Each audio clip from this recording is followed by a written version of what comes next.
So, right, we are back on the mill. I put my piece up on 2 large parallels from Black Dog Machinery, leaving bar, thank you. We're clamping down.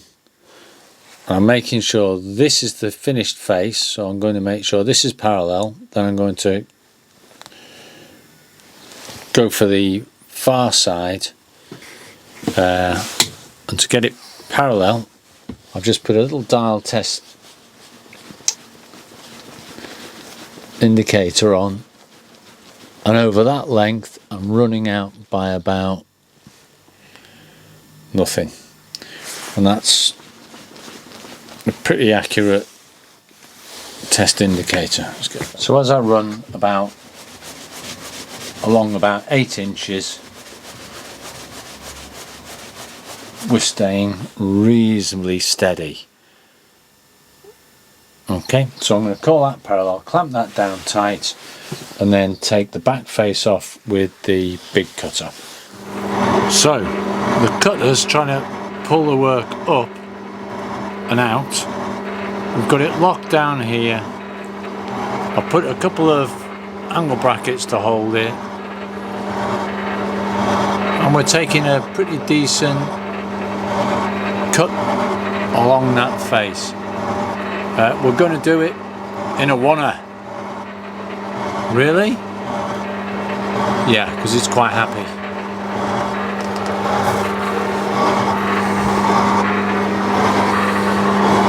See if we can see the other side.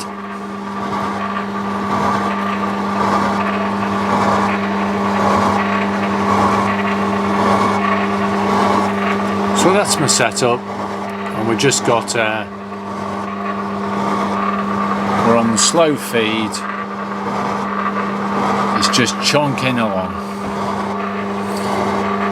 but I'm trying to stop as much of the dust from going down into the guts as possible.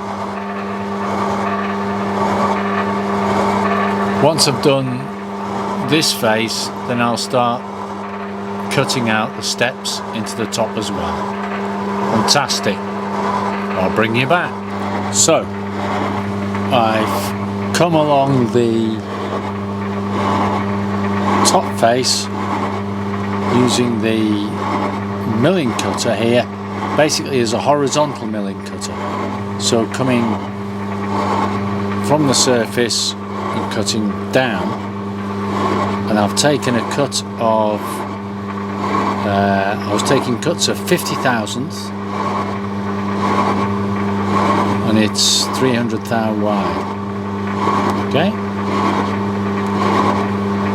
that's so that I established this edge of the cut, and on the horizontal cut that was all the cutter was going to do. But now I'm using this face of face milling, so the cut now is 870,000th deep and 100,000th in, because it's not a horizontal cutter, it is a face mill cutter, and it's eating it. So using it as a horizontal cutter would have taken me for flipping ages, like 18 odd cuts, and this is going to do it in 3.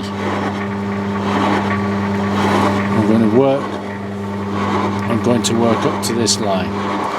So there we are, the cutter coming back for a second pass there, and last cut was 130 thou in,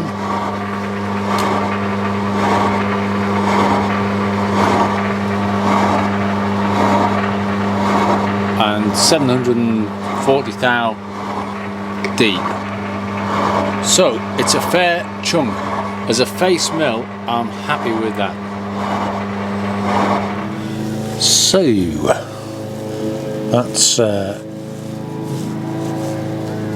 cut a nice looking step in there. what I'm going to do, I'm going to clean the machine down and do the same on this side. I was going to do that with just an end mill, but I think I'll do the same again because that was fun. It's not taken too long. While I'm at it, I've got a big lump of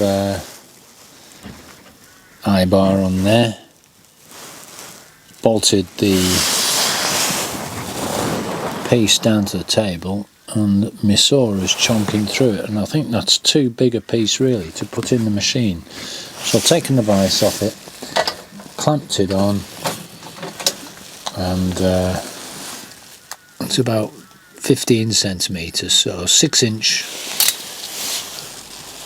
in the cutter. Yeehaw! Just so you can see, that's my clamping arrangement. I've got a big toe clamp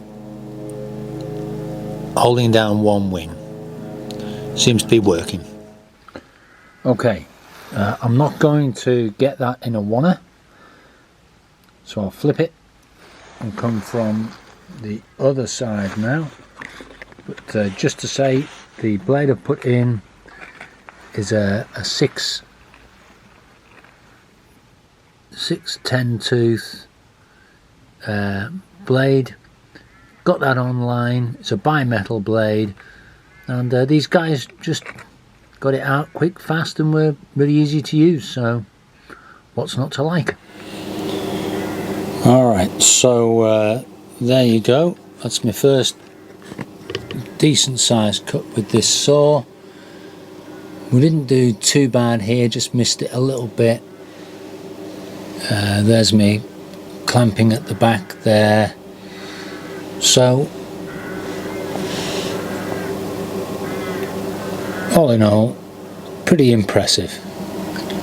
It's quite a coarse tooth, that, so it's like a 610 skip tooth type thing.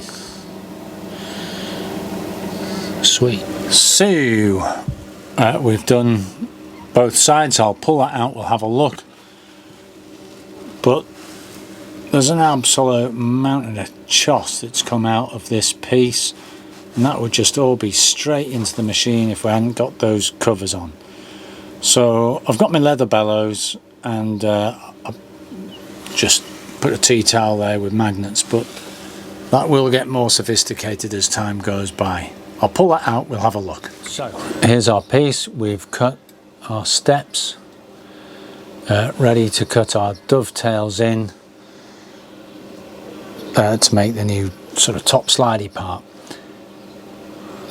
We've followed the measurements. We can see here we've kept our sort of datum line here, so we've got stuff to work from. I'm not going to finish the ears out yet.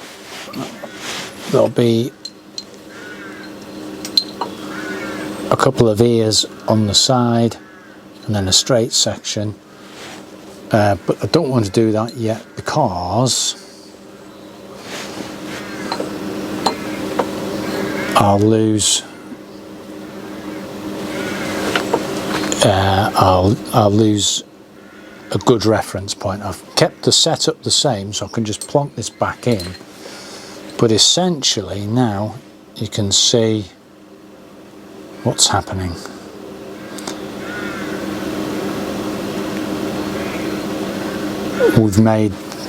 We're making this piece a bit longer and a bit deeper. So next up, we're going to cut dovetails.